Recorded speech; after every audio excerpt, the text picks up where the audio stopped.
Birodar, unutma, ochlikdan keyin to'yishlik bor. Chanqoqdan keyin qonishlik bor. Bedorlikdan keyin uyqu bor. Kasallik, bemorlikdan keyin tuzalishlik, ofiyat bor. Astagfirullah.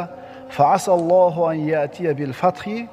Shoyat Alloh g'alaba bersa yoki o'z huzuridan biror buyruqni berib qolsa. G'oyiblar qaytib keladi. Adashganlar yo'lini topadi. Mashaqqatga kirganlar bir kun kelib qutuladi. Zulmat, qorong'ulik ham bir kun albatta tarqaydi.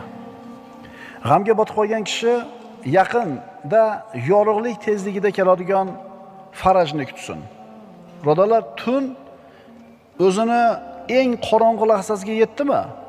Bas, undan keyingi lahza yorug'likka, tongga qarab yurishlik bo'ladi. Tunni eng qorong'u qismi soat necha bo'ladi? 3 deylik. 3 bo'ldimi? Cho'qqisiga chiqdimi qorong'ulik?